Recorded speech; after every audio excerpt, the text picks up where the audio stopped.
I'm going to say a sentence two different ways. I want you to listen for what sounds natural to you. Here's the first way. We need to get some food from the store. We need to get some food from the store.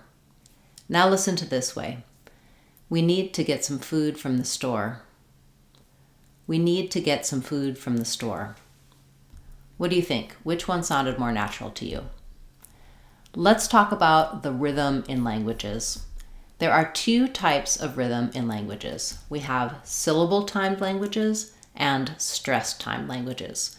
A syllable-timed language is based on syllables. So a syllable, is what we can break words down into. So if we say banana, it has 3 syllables. If we say cake, it has 1 syllable. And in a syllable-timed language, each syllable gets 1 beat. So there's the same amount of time between every syllable. So when I said, we need to get some food from the store, each one got a beat. It was even across all of those syllables in that sentence.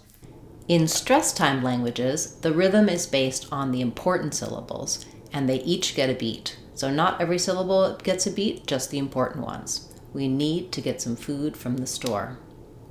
We need to get some food from the store.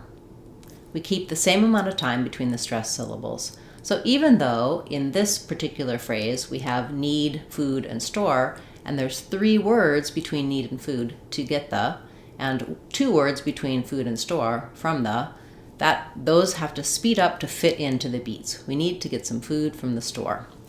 So as you might have guessed from hearing me say it the 2 ways and listening to what sounds more natural, English is a stress-timed language. So we do say this sentence, we need to get some food from the store, rather than giving an equal beat to every syllable in the sentence. We use stress timing and we stress on the important words. But how do we know which words and which syllables get the stress? In that example, we can tell it's words with meaning. So these are called content words. They're usually nouns, adjectives, adverbs. The words that have structure, meaning, they give the content on the meaning of your sentence, whereas the other smaller words are called structure words. They don't really convey the meaning. They just connect things, they do the correct grammar. So it's those little things like articles, prepositions, etc. They're there, they're important for being correct and grammatical in English, but they don't get stress, which means they go by quickly. They have to fill in the gaps between those beats, which are the important syllables. So when I say, if I just said the content words, for example, need, food, store, you would understand what I meant, right? The other words are structure, they just fill it in. We need to get some food from the store. So my beats fall on those stressed words, the content words, and the rest of it fits into the rhythm. This is the most important factor for understanding a stress-timed language and using that in English. Let's try a few other sentences and feel how this stress timing affects what we're going to do with these sentences. So, in we go there on weekends, we have we go there on weekends. We go there on weekends. I'm clapping on those stress content words to feel that beat. We go there on weekends, that it's consistent and it's straight, and that helps me fit in the smaller structure words in between.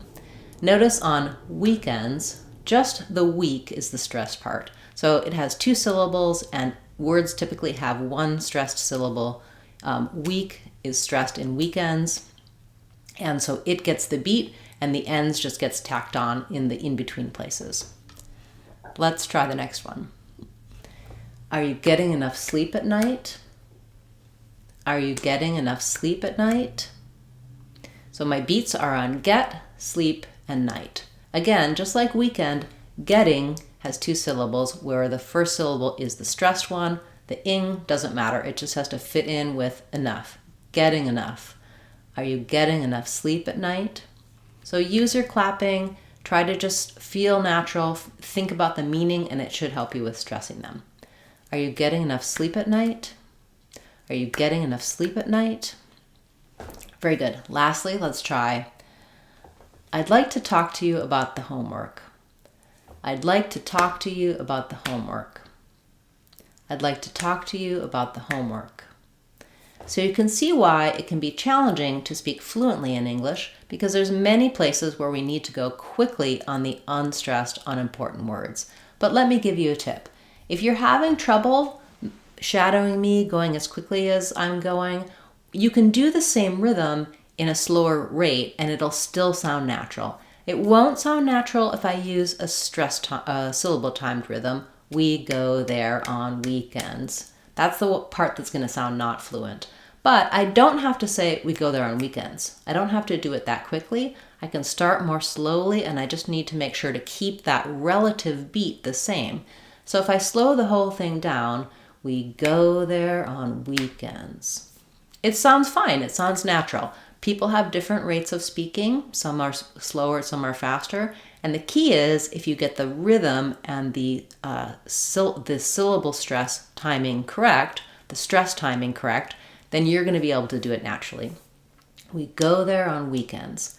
Then you can speed up as it becomes easier to do those connections, those linkings, all of the pronunciation you need for the structure words. And you, of course, can get more help for that on our Linking and Fluent Sounds playlist here on the channel. Let's go with the next one a little slower. Are you getting enough sleep at night? Are you getting enough sleep at night? Then speeding up a little. Are you getting enough sleep at night? Are you getting enough sleep at night? And finally, I'd like to talk to you about the homework. I'd like to talk to you about the homework. Still stretching on talk and home, but going quickly in between. I'd like to talk to you about the homework. I think I did stress I'd like to talk to you about the homework on one of those repetitions.